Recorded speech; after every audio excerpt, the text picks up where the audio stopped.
Assalamualaikum warahmatullahi wabarakatuh. We are from Group 8. My name is Afifah Farastia and my friend is Milati Hanifah. We will present a material about the importance of soil for life. This is the basic competency for material with the theme The Importance of Soil for Life.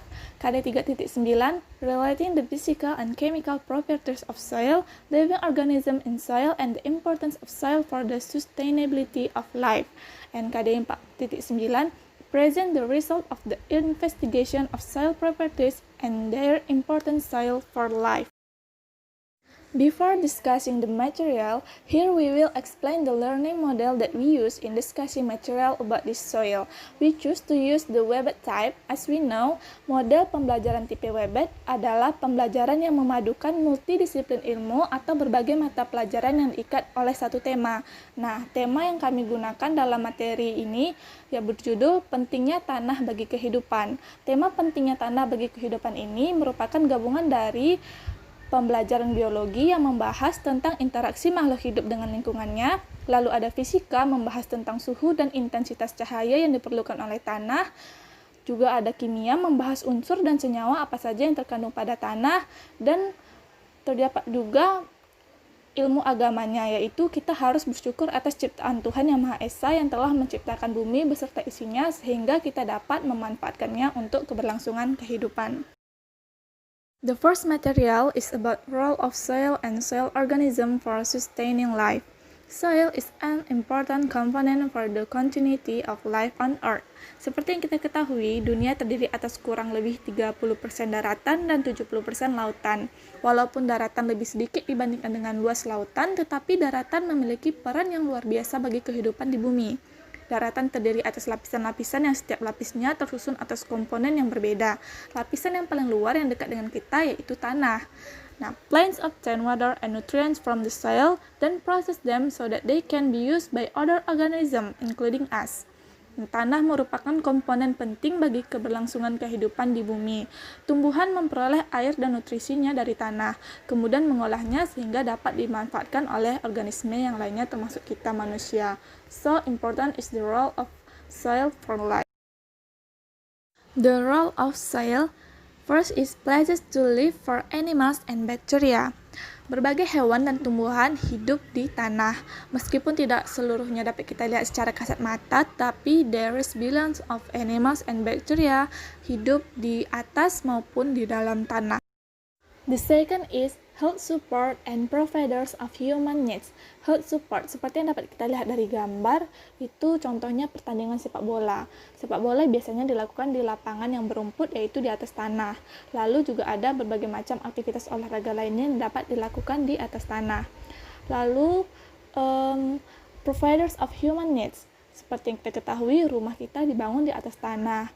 Lalu, tumbuhan yang merupakan sumber pangan utama hampir semua makhluk hidup, tumbuhnya di atas tanah, karena tanah mengandung nutrisi yang penting bagi tumbuhan. Lalu tanah juga menyimpan berbagai macam logam, batu bara, dan minyak bumi yang dibutuhkan oleh manusia untuk menunjang kehidupan sehari-hari. That's why the role of soil is health support and providers of human needs. The third is water providers and filters. Seperti yang kita ketahui, masyarakat menggali tanah untuk membuat sumur dengan harapan keluarnya air tanah. Nah, air tanah ini yang kita manfaatkan dalam kehidupan sehari-hari untuk mencuci, untuk minum, dan untuk memasak. Lalu, limbah industri dan rumah tangga yang berupa air itu biasanya mengalir ke tanah. Nah, tanah itu terdapat bakteri atau mikroorganisme yang dapat menguraikan senyawa kompleks yang berbahaya menjadi lebih sederhana sehingga limbah tadi tidak merusak lingkungan. Next is the role of soil organism. Tanah menyimpan miliaran organisme di dalamnya. Organisme tanah pada umumnya berada pada lapisan tanah bagian atas seperti cacing tanah dan semut. Lapisan bagian atas ini kurang lebih 10 cm di bawah permukaan tanah.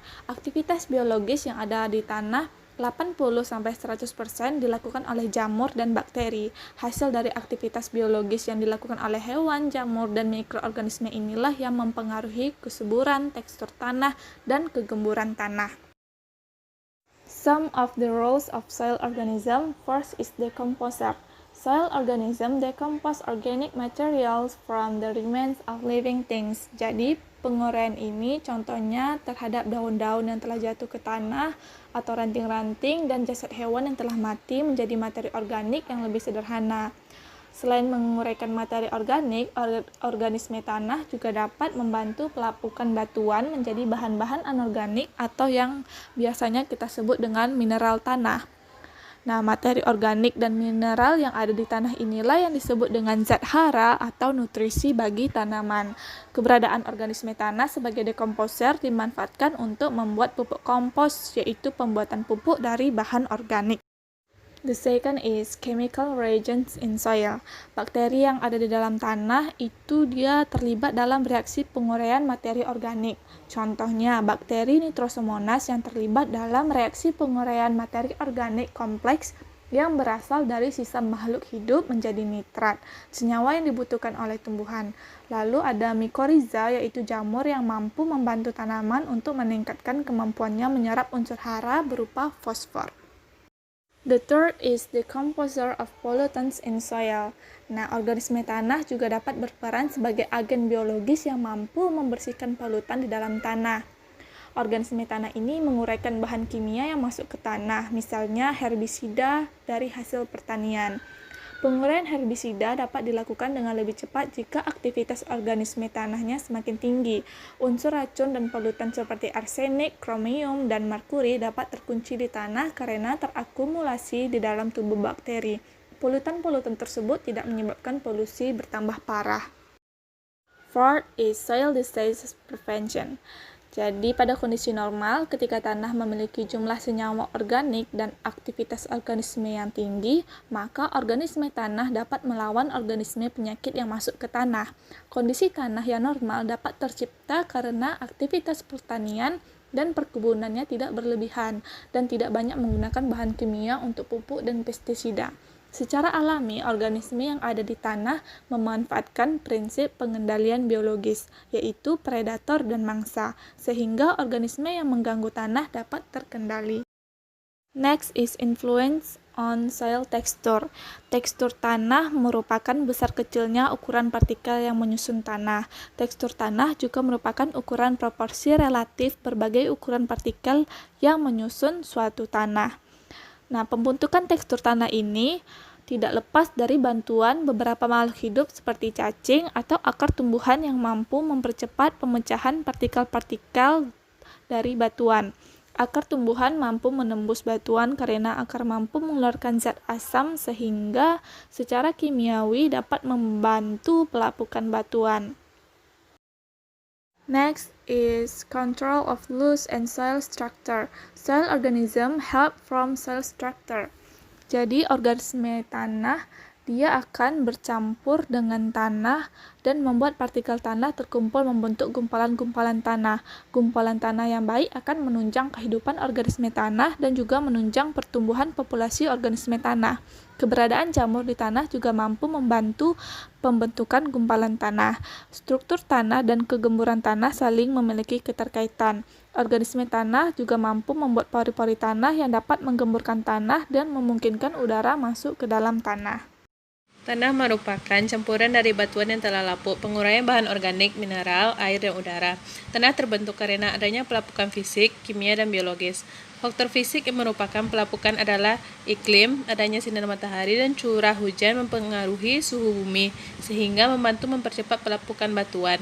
Selain itu, pelapukan secara biologis dibantu oleh adanya mikroorganisme tanah dan jenis vegetasi tumbuhan juga mempengaruhi proses pembentukan tanah. Faktor lain yang mempengaruhi pembentukan tanah adalah tipe batuan, topografi, dan relief tanah suatu daerah dan waktu. Ketika tanah digali sampai dalam, biasanya akan tampak lapisan-lapisan atau horizon tanah seperti gambar. Lapisan atas atau horizon A merupakan lapisan teratas terdiri atas campuran dari pelapukan batuan dengan berbagai tekstur organisme hidup dan zat organik. Lapisan tengah atau horizon B merupakan lapisan yang memiliki kandungan zat organik lebih sedikit dibandingkan dengan lapisan di atasnya. Lapisan di bawah atau horizon C merupakan lapisan yang tersusun atas batuan yang berperan sebagai penyedia utama material untuk tanah bagian paling atas. Pada bagian paling atas, tumbuhan memperoleh nutrisi berupa air dan mineral-mineral dari dalam tanah. Tanah bagian atas akan kaya nutrisi, juga rentan kehilangan kandungan mineral dan nutrisi akibat beberapa kejadian alam seperti hujan dan banjir. Tanah memang merupakan bagian permukaan bumi tempat tumbuhnya berbagai jenis tumbuhan serta tempat hidupnya berbagai jenis hewan dan miliaran mikroorganisme. Tanah itu tidak hanya terdiri atas satu komponen. Berikut beberapa komponen penyusun tanah.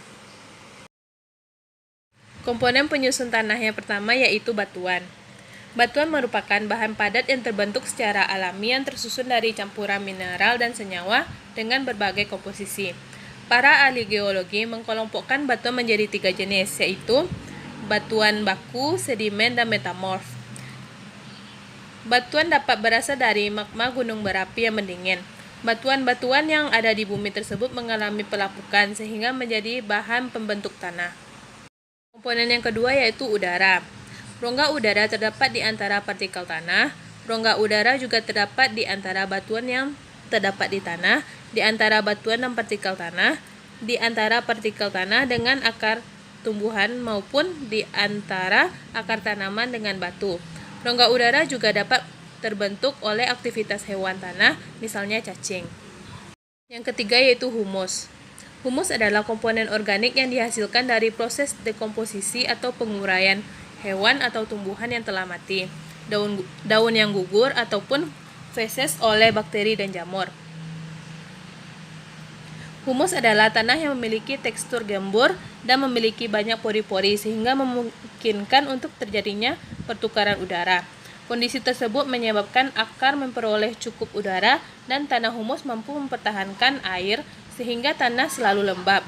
Selain itu, humus juga mengandung mineral-mineral dan nutrisi yang penting bagi pertumbuhan-tumbuhan. Komponen yang keempat yaitu air.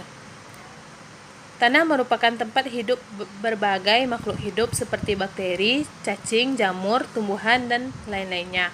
Makhluk hidup yang di tanah pada umumnya butuh kelembapan tanah. Kelembapan tanah disebabkan karena keberadaan air di dalam tanah. Begitu pula tumbuhan juga membutuhkan air. Air diserap oleh tumbuhan setelah air menembus tanah dan mencapai akar. Selanjutnya yaitu mineral. Beberapa ion positif yang ada di dalam tanah adalah kalium, kalsium, dan magnesium. Sedangkan ion-ion negatifnya adalah nitrat, fosfor, dan sulfat. Ion-ion tersebut merupakan nutrisi bagi tumbuhan yang diserap melalui akar. Tanah yang subur tidak hanya ditentukan oleh kandungan mineral di dalamnya, tetapi juga sifat fisika dan kimia tanah. Sifat fisika tanah mencakup tekstur dan struktur tanah. Selain itu, sifat fisika tanah yang dapat diamati dengan mudah untuk menentukan kesuburan tanah adalah warna tanah. Salah satu sifat kimia tanah yang menjadi indikator kesuburan tanah adalah derajat keasaman atau pH tanah. Tanah yang subur memiliki pH sekitar 7. Pada kisaran pH tersebut, tumbuhan dapat menyerap nutrisi secara optimal. Semakin gelap warna tanah, kandungan bahan organiknya semakin tinggi. Komponen terakhirnya yaitu komponen organik. Tanah merupakan tempat hidup dari beberapa makhluk hidup, mulai dari bakteri, jamur, alga, serangga, dan cacing tanah. Organisme tanah tersebut menguraikan bahan-bahan yang berasal dari makhluk hidup sehingga menghasilkan material organik di dalam tanah. Sekian penjelasan materi dari kami. Jika ada salah kami mohon maaf. Assalamualaikum warahmatullahi wabarakatuh.